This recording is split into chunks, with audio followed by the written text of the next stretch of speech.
تو آپ سمجھتے ہیں کہ کیا واقعی صحیح رخ میں تحقیقات جائیں گی؟ کیونکہ احسن اقبال صاحب نے تو ٹویٹ کر کے کہا ہے کہ یہ نیب اور عمران خان صاحب خود کو بچانے کی انہوں نے کوشش کی.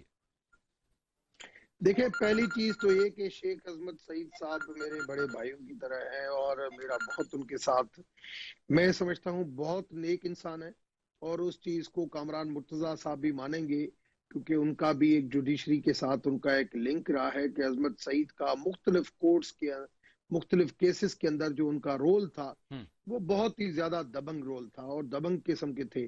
اب آپ اس کی ماضی میں چلے جاتے ہیں کہ یہ اس ٹائم پہ یہ تھا، 2002 میں یہ تھا، پھر یہ جے آئی ٹی میں تھا، اس میں تھا.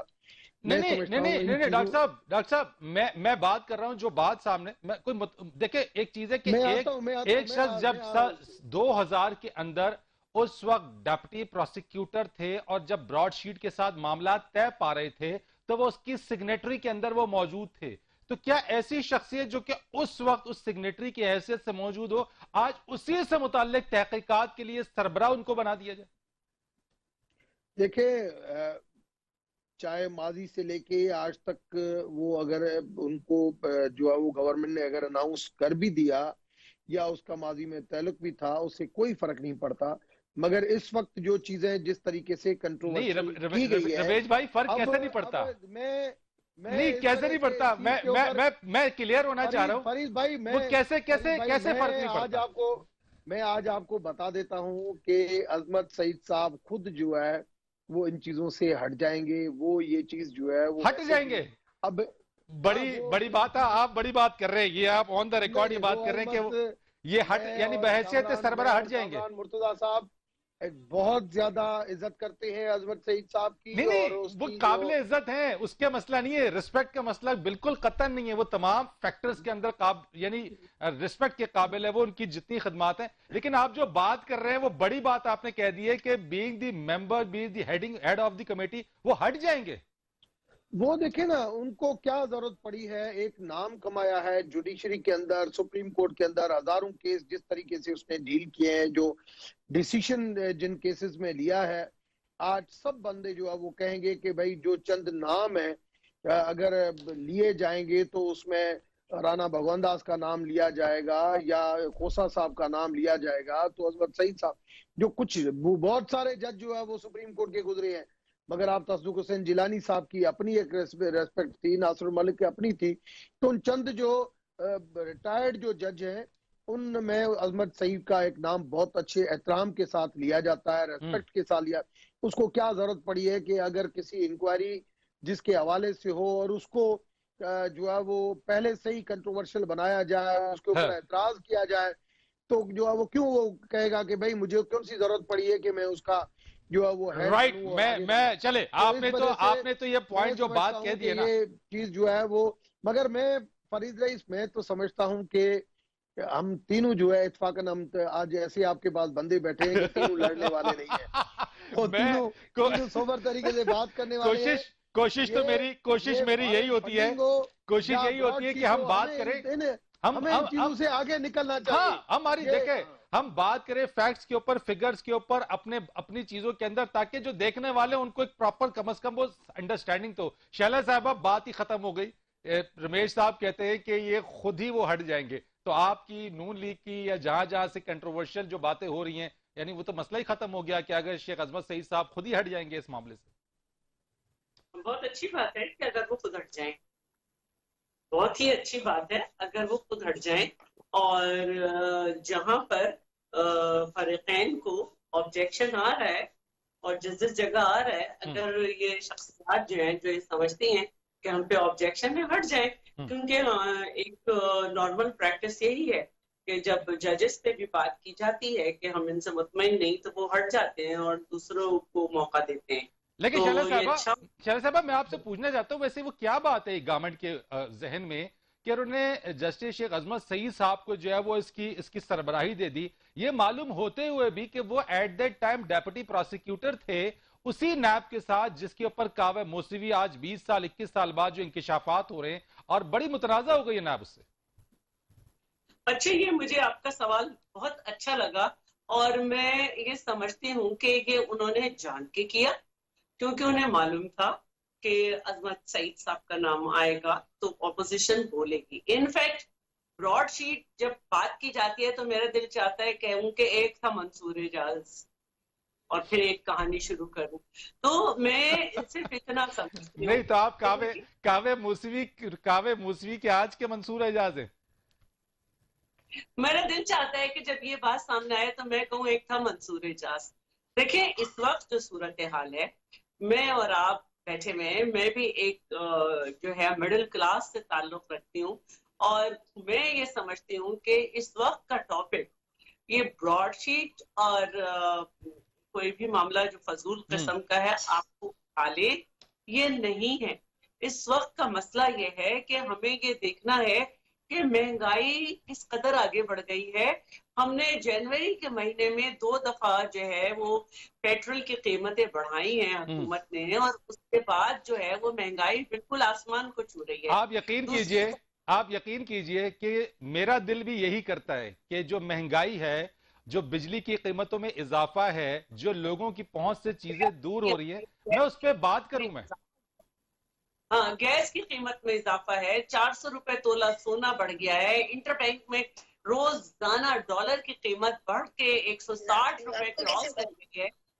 لیکن ہر طرف سے شعلہ صاحبہ، چاہے وہ حکومت یا اپوزیشن، ہر طرف سے انہی معاملات کے اوپر بڑی بڑی پریس کانفرنسز اور چیزیں ہوتی ہیں. مجبور ہوں میں بھی، کوشش کرتا ہوں کہ ان معاملات کے اوپر بھی، اور اس پر بات کریں گے ابھی بھی، کہ 1.95 روپے بجلی کی قیمت میں اضافہ پی ٹی آئی حکومت نے گزشتہ کی حکومتوں پہ الزام تھوپ دیا. یہ اس چیز ان کے اوپر ہے. میں ذرا کامران صاحب کو بھی شامل گفتگو اگر کر لوں اس چیز کے اوپر. ایک جملہ کہہ دوں، میں ایک جملہ کہہ دوں.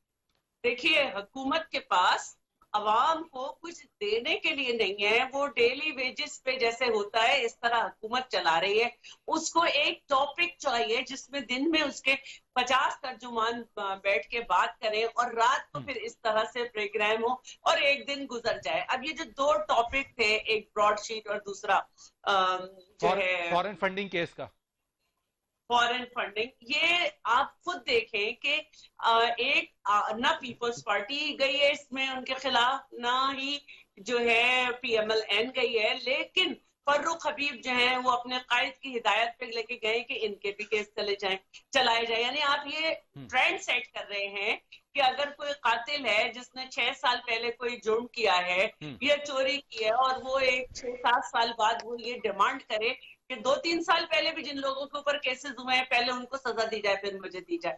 تو حکومت کو جو ہے نا ڈیلیور کچھ نہیں کرنا ہے، روزانہ اس طرح کی بیٹھک لگانی ہے، اور فیاض چوہان اور پھر دوست عاشق قوان اور اس طرح کے وہ لوگ لینے ہیں جن کو خود بھی نہیں معلوم. اب کیا کرے شعلہ صاحبہ، حکومت کو بھی جو ہے وہ ڈیفینڈ کرنے کے لیے، دفاع کرنے کے لیے اس طرح کے لوگ تو چاہیے، چاہے وہ گورنمنٹ کے اندر ہو یا پھر جب بھی ہو. تو یہ لوگ گورنمنٹ کے دفاع کے لیے، اپوزیشن جب کرے گی تو اپوزیشن کو ٹیکل کرنے کے لیے یہ تمام ایلیمنٹس اور تمام لوگ ہمیشہ رہے ہیں، چاہے وہ کسی کی بھی حکومت ہو. کامران صاحب، ہاں میں ذرا کامران صاحب کی طرف آتا ہوں. کامران مرتضیٰ صاحب، ذرا یہ بتائیے گا کہ جس طریقے سے رمیش کمار صاحب نے بات کی ہے کہ جسٹس عظمت سعید صاحب جو ہے اس سے خود ہی سائیڈ پر ہو جائیں گے، ویسے کیا ایسا ہوا یا وہ کیا ذہن میں تھا گورنمنٹ کے؟ میں آپ سے ہی پوچھوں گا کہ جب ایک شخص اس وقت سگنیٹری تھا اس معاملے کے اندر، کیا جسٹس صاحب اس ساری تحقیقات میں اگر وہ رہتے ہیں تو وہ انصاف کر پائیں گے اس تحقیقات کے لیے؟ دیکھیے، اپنا شیخ عظمت سعید صاحب کے ساتھ میرا عزت احترام کا رشتہ ہے، مگر اس کے باوجود میں یہ چاہتا ہوں کہ وہ خود جو ہے نا وہ ریفیوز کر دیں اور یہ اس کو ایکسیپٹ نہ کریں. 2 وجوہات کی بنا پہ جو ہے نا یہ نامینیشن ان کی ہو سکتی ہے. یا حسب معمول بے وقوفی گورنمنٹ بینچز کی، ان کو کچھ سمجھ میں نہیں آتا، یا سمجھ میں آتا ہے تو اس وقت تک جو ہے نا پانی سر سے گزر گیا ہوتا ہے. یہ جخ انہوں نے اس لیے ماری ہوگی، یا پھر دوسری بات یہ کہ جان بوجھ کے بھی مارتے ہیں یہ بعض اوقات یہ جخ، تاکہ جو ہے نا ڈائیورٹ کیا جائے، نان ایشوز پہ لایا جائے معاملات کو، یا ان ایشوز پہ لایا جائے جو پبلک ایشوز نہیں ہیں، اور ایسی غیر ضروری بحث شروع کروا دی جائے جس میں جو ہے نا لوگ اپنے غم بھول جائیں، اپنی بھوک بھول جائیں، اپنی بلنگ جو ہے نا انہوں نے کرنی ہوتی ہے وہ بھول جائیں، اپنی دوائیوں کی جو انہوں نے پیمنٹس کرنی ہوتی ہے وہ بھول جائیں، اور وہ ان باتوں پہ آ جائیں کہ جی شیخ عظمت سعید ہونا چاہیے، شیخ عظمت سعید نہیں ہونا چاہیے. شیخ عظمت سعید بہت محترم ہے ہمارے لیے، بلکہ سارے ججز محترم ہوتے ہیں. مناسب یہ ہے کہ وہ خود ریفیوز کرے. اچھا اگر وہ نہ جب کوئی ریفیوز شخص کرے، اتنا disputed اگر وہ ہوگا، نہ ریفیوز کرے، میں آپ سے اگر یہ ایک بات پوچھ رہا ہوں کہ if وہ ریفیوز نہیں کرتے وہ بہت غلط ہو تو جائے گا. پھر کیا ہوگا؟ بہت غلط ہو جائے گا. وہ پھر کہیں نہ کہیں پہ چیلنج ہو جائے گا. چیلنج ہوگا کہیں نہ کہیں پہ چیلنج ہو جائے گا. جی بالکل ہوگا، کہیں نہ کہیں پہ چیلنج ہو جائے گا. اور ویسے بھی جو ہے نا اس طرح کے معاملات جو ہے وہ وہاں ان لوگوں پہ آنا چاہیے جہاں پہ کوئی ڈسپیوٹ نہ ہو، جن کے اوپر کوئی ایسی بات جو ہے نا وہ لوگوں کے پاس کرنی کے نہ ہو. یہاں پہ میرا خیال یہ ہے کہ یہ 2 ممبر کمیشن ہونا چاہیے. 1 nominated by the government اور 2nd جو نا by the other side by the opposition. Okay آپ نے ایک کسی نتیجے پہ پہنچنا ہے نا، نتیجے پہ پہنچنا ہے اور ایسے نتیجے پہ پہنچنا ہے جو قوم کے لیے ایکسیپٹیبل ہو، قوم کو حقائق کا پتہ چل جائے. دیکھیے اس وقت دونوں فریقوں پہ ایلیگیشن آ رہے ہیں اور بہت سنجیدہ ایلیگیشنز آ رہے ہیں. اور جب اس طرح کی سنجیدہ ایلیگیشنز دونوں فریقوں پہ آ رہے ہوتے ہیں تو یہ دونوں کی عزت کا معاملہ ہے کہ وہ اس سے جو ہے نا کسی طرح سے اپنی جان چھڑائیں. یہ نہیں کہ اپنا جو ہے نا کوئی مرضی کا آدمی لگا کے یا جو ہے نا کسی معاملے کو اس طرح سے کسی اور طرف دھکیل کے. لیکن کامل صاحب اس کو تو پیناما 2 کہا جا رہا ہے کہ یہ جو پیناما 2 ہے یعنی حکومت کی طرف سے، اور حکومتی وزراء یہ بھی کہہ رہے ہیں کہ اس میں اپوزیشن کی خواہشات پہ تو نہیں لگایا جا سکتا، جسٹس قیوم کو تو نہیں لگایا جا سکتا، افتخار چودھری کو تو نہیں لگایا جا سکتا. نہ لگائیں افتخار چودھری کے ساتھ. تو وہ فواد ہمارا بھائی ہے، اس کو جو ہے نا خام خواہ افتخار صاحب کے ساتھ پرابلم ہے. وہ جہاں پہ بھی ان کو موقع ملتا ہے وہ افتخار صاحب کا نام ضرور لیتا ہے. اس میں غیر ضروری ہے یہاں افتخار صاحب کا نام لینا. تو آپ جسٹس قیوم کو بھی نہ لگائیں، مگر آپ ان کے ساتھ شیخ عظمت سعید بھی ریفیوز کر جائیں تو وہ زیادہ مناسب ہے. اور ایسے لوگ ہوں دونوں طرف سے جن کے اوپر جو ہے نا دوسرے فریق کو بھی اعتماد ہو تاکہ اس معاملے کی تہ پہ پہنچا جائے. یہ بڑا سنجیدہ معاملہ ہے، یہ اتنا آسان نہیں ہے. اس میں اتنا سنجیدہ ہے کہ اگر فرض کر لیجئے کہ اگر کسی اور ملک میں کسی گورنمنٹ پہ یہ الزام لگتا اور یہ ثابت ہو جاتا تو وہ گورنمنٹ چلی جاتی.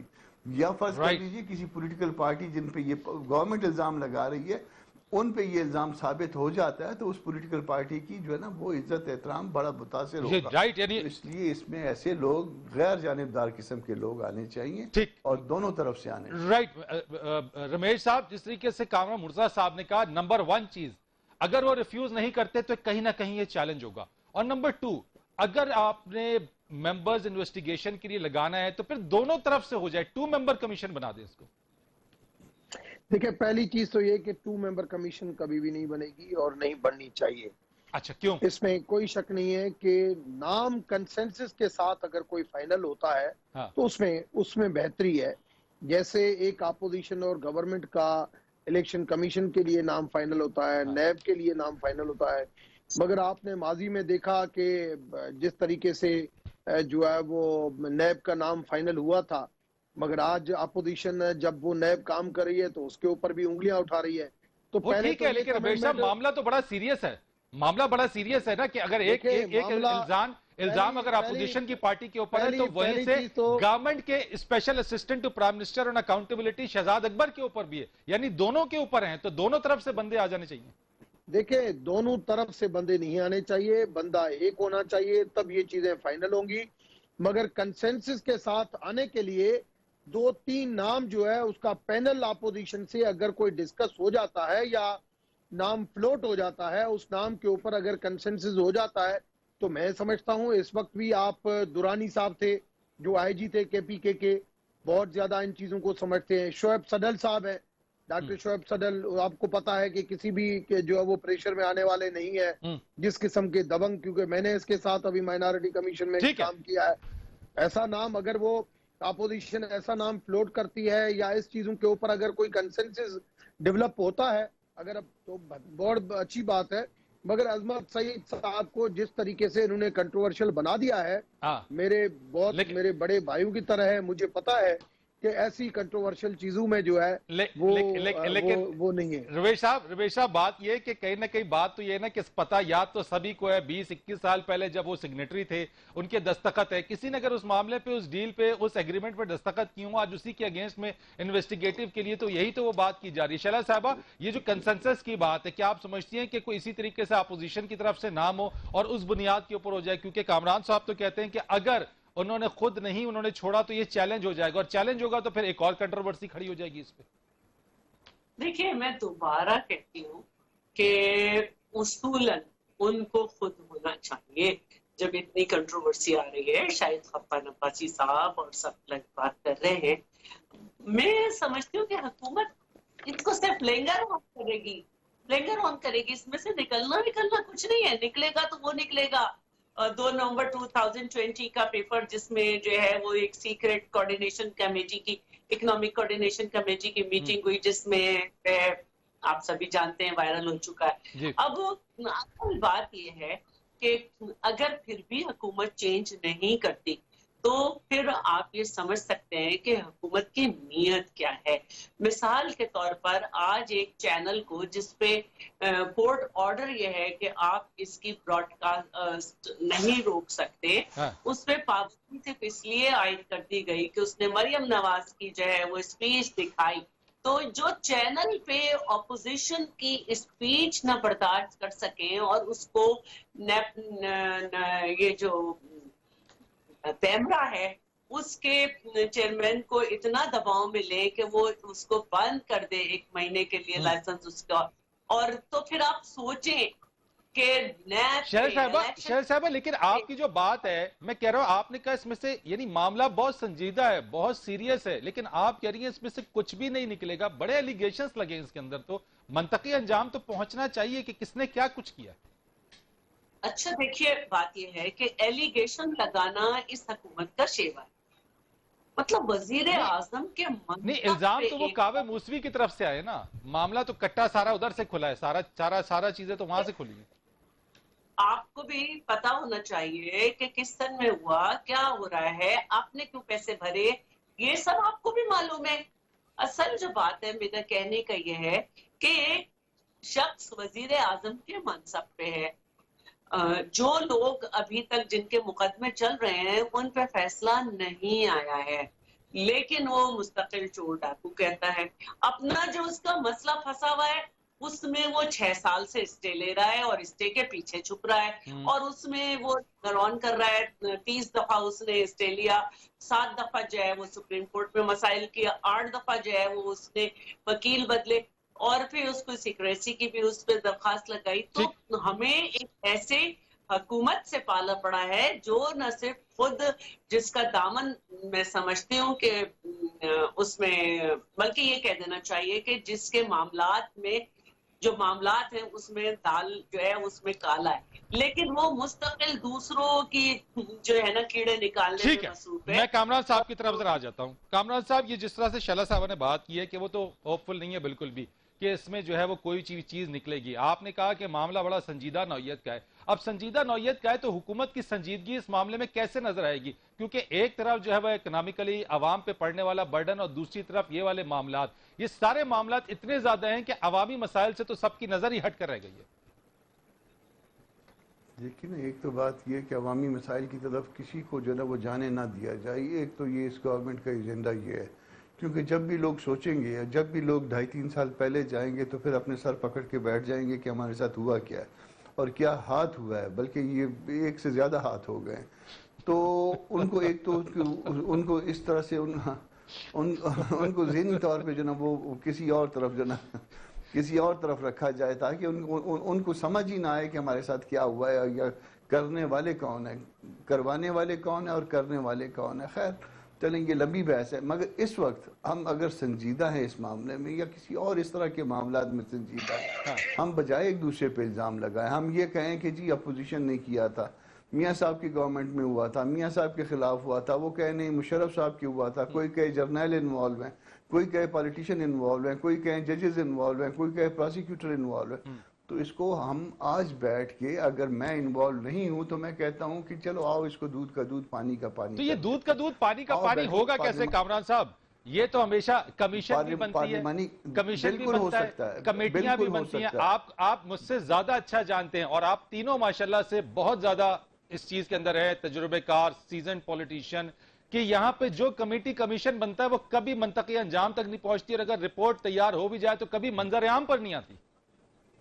جان بوجھ کے کرتے ہیں ہم بے ایمان ہیں اس لیے ہم ایسا کرتے ہیں، ہم بدنیت ہیں ہم اس لیے ایسا کرتے ہیں. دنیا میں ایسا نہیں ہوتا. دنیا میں رزلٹ سامنے آتے ہیں, دنیا میں لوگ کم از کم ان میں اتنی شرم ہوتی ہے کہ وہ اس کے بعد ریزائن کر جاتے ہیں. دنیا میں بعض لوگ جو ہے نا وہ اپنی جان دے دیتے ہیں اس عزت کو بچاتے بچاتے.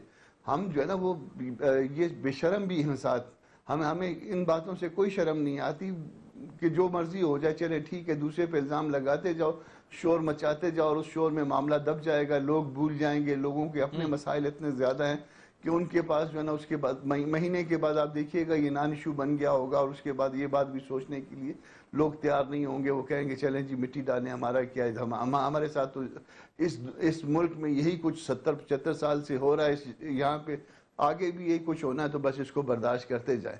تو یہ پبلک کا بھی قصور ہے اس میں کہ وہ پبلک جو ہے نا وہ اس میں جوتے کھانے کے لیے اگر تیار ہے, یا وہ لوگوں کو اس طرح سے کھانے کے لیے دینے کے لیے تیار ہے, لوگوں کا گریبان نہیں پکڑتے, تو وہ خود بھی اس کے لیے ذمہ دار ہیں. ٹھیک ہے, مگر بہرحال آج ہم کو یہ فیصلہ کرنا ہے پاکستان کے بننے کے 70-75 سال کے بعد کہ ہم نے جو ہے نا وہ معاملات کو کسی انجام تک پہنچانا ہے, اور انجام تک پہنچانا ہے 2-3 راستے ہمارے پاس ہیں. ججز کا کمیشن بنا لیجئے, دونوں طرف سے لوگ آئیں.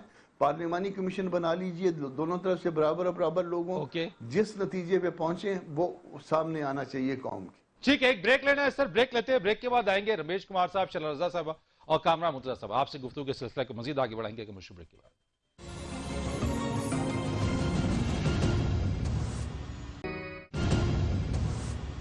پروگرام میں آپ کو ایک بار پھر خوش آمدید کہتے ہیں. رمیش کمار صاحب, یہ مجھے بتائیے گا کہ گزشتہ روز جو وفاقی وزیر کی ایک پریس کانفرنس ہوئی عمر ایوب صاحب کی, یہ 1.95 روپے جو بجلی کی قیمتوں میں اضافہ ہوا, اس کا ملبہ میں سے ماضی کی حکومتوں پر کیوں ڈالا گیا, وہ کیسے ذمہ دار ہوگی؟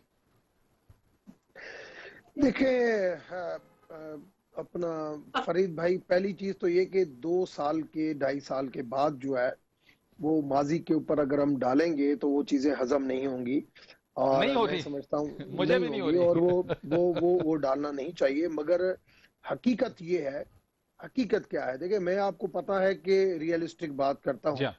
بات یہ ہے کہ جو بھی ماضی کے جو لائن لاسز تھے, ہمیں ماضی کے اندر جو سبسڈی دی جاتی تھی یا سرکولر ریٹ جو بار بار بڑھتا جاتا تھا, اس کے 2 وجوہات تھی. ایک تھی کہ آئی پی پیز کے جو ریٹ, دوسرا تھا لائن لاسز کو کور کرنا.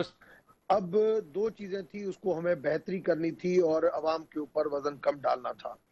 آئی پی پیز کا چلو ٹھیک ہے, ہم نے اس کو کور کر لیا, مگر لائن لاسز کے اندر جب ہم اس قدر 2 سال کے اندر کامیاب نہیں ہوئے جتنا ہونا چاہیے تھا, تو لازمی ہے سرکولر ڈیٹ اب ڈبل ہو گیا. بہت بڑھ چکا سرکولر ڈیٹ, تو بہت بڑھ گیا. لیکن رمیش صاحب, اس کا سارا ملبہ عوام پہ, یعنی آئے دن بجلی گیس, سارا ملبہ نہیں فرید. دیکھیں میں آپ کو بتاؤں, جو حالات ہیں لائن لاسز کے, اس کو کور کرنے کی کوشش کی گئی ہے, مگر کور کرنے سے ہمیں اس کے اندر خاطر خواہ 10-20%. لیکن رمیش بھائی, پیٹرول کی قیمت بھی تو بڑھی ہے نا, ایک ماہ کے اندر, ایک ماہ میں 2 دفعہ بڑھ گئی نا.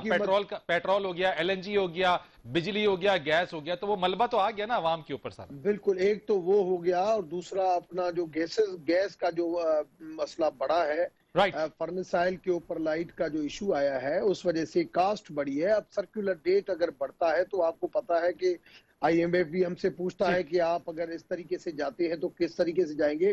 تو بی ریئلسٹک. ریئلسٹک چیزیں یہ ہے کہ ہم سرکولر ڈیٹ بڑھانا نہیں چاہتے تھے بار بار, اور اس وقت ہم اتنا بھی نہیں چاہتے تھے کہ پورا بوجھ عوام کے اوپر ڈالیں. ہم نے کچھ اس کو آئی پی پیز کے ریٹ ریوائز کی وجہ سے کور کیا, کچھ جو ہے وہ ہم نے جو لائن لاسز کو کور کر کے کیا, کچھ عوام کے اوپر. رائٹ, شیلا صاحبہ کی طرف میں آتا ہوں. مختصر, پورا نہیں مگر تھوڑا اس کے اوپر ضرور. رائٹ, میں مختصر کروں گا کیونکہ وقت شارٹ ہے. شیلا صاحبہ, بی شارٹ آن دس. یعنی کہ آئی ایم ایف کے پاس ہم گئے, یقیناً بہت سارے معاملات آئی ایم ایف کی وجہ سے بھی ہمیں کرنے پڑ رہے ہیں. کیا ساری ذمہ داری حکومت پر ڈالنا ٹھیک ہے؟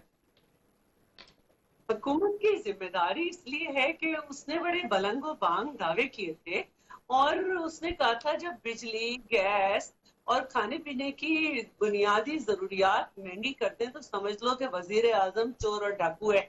تو میں یہ پوچھنا چاہ رہی ہوں کہ جو کرپٹ حکومت تھی, جو میری حکومت تھی, جو پرویز مشرف کے ایک طویل ترین دور کے بعد آئی تھی, 4 روپے سے جب ہم نے یونٹ کو بڑھایا تو ایم کیو ایم نے 3 دفعہ ہماری حکومت چھوڑی. پھر مسلم لیگ کے زمانے میں 8 روپے یونٹ ہوا تو عمران صاحب نے بجلی کا بل جلایا, اور آج ₹28